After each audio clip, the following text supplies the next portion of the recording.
Friends, we're going to start with our I-Team tonight and getting answers for you for a woman who is out of a vehicle after she says a Baton Rouge police officer crashed into her last week. Now, when the I-Team first started asking questions, the chief admitted that the crash was caused by a high-ranking commander who was weaving through traffic to get to a call. Chief Investigator Chris Nakamoto is here now with the surveillance video of the crash. He also spoke to the woman who says she's run into some roadblocks trying to get help. Chris. Greg, Mariah Dent tried to get information about who hit her, but she says the more questions she asked, the more quiet detectives became. Tonight she's frustrated and trusting very few people. Dramatic surveillance video shows the moment of impact that turned Mariah Dent's world upside down. I put my blinkers to go left. She recalls trying to make a left turn near the Triple S in North Baton Rouge last week when an unmarked law enforcement officer responding to a call slammed into her. And I was in the proper lane, so I had my blinkers on, and that's what I did. I initiated my turn. And with me doing that, I was hit. WAFB was on the scene of the task force shooting and captured the aftermath of the crash, showing her bumper torn off and her car in need of repair. I saw that the street was blocked off. They had a lot of police there, and they had yellow tape. So traffic was being directed left or right, and I made me a left to go. I put my blinkers to go left. And then as that happened, I was collided into it by the police. In the video, you can clearly see cars turning from the lane of travel she was in.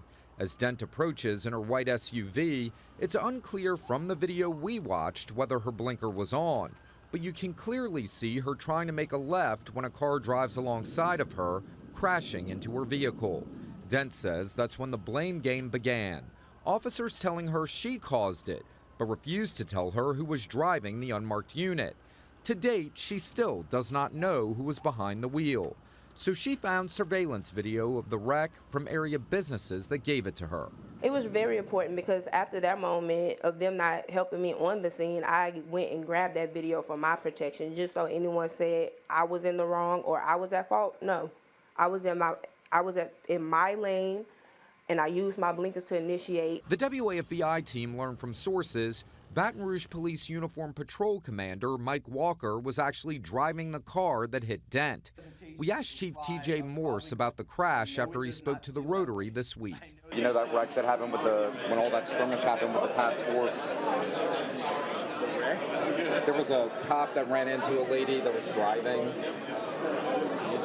I won't ask you about that today. Okay. Despite his lack of awareness, we followed back up with Baton Rouge Police in this email, asking why Chief Morse was not briefed that his uniform patrol commander was involved in a crash, especially after a federal agent was injured during a task force operation. Following our email, Chief Morse called us and recalled that his uniform patrol commander, Mike Walker, was the one in the crash and was the one who caused it.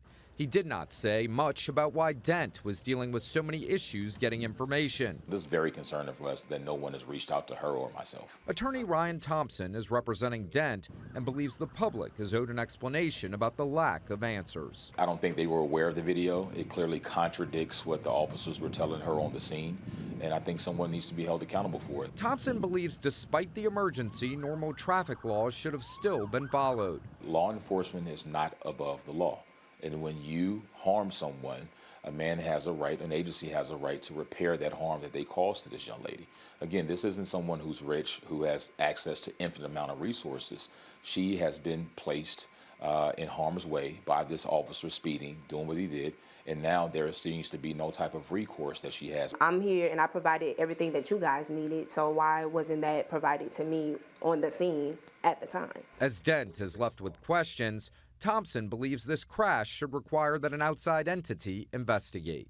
The chickens should not be governing the chickens, and that's exactly what we have here. I've always been an advocate for some type of outside agency. I know in other states, other counties, other parishes, there are what they call the Office of Inspector General that is completely separate from them that investigate these type of matters. I think it's a long time we looked at not only a citizen review board, but an Office of the Inspector General that just oversees, that has complete autonomy, that just takes and looks at government malfeasance, obstruction. Dent says with few answers about what happened with the crash, she can't even move forward with trying to get her car fixed. We asked if Walker was ticketed for the crash. A Baton Rouge Police spokesman told us he was not. For the WAFBI team, I'm Chris Nakamoto. Greg? All right, Chris, thank you.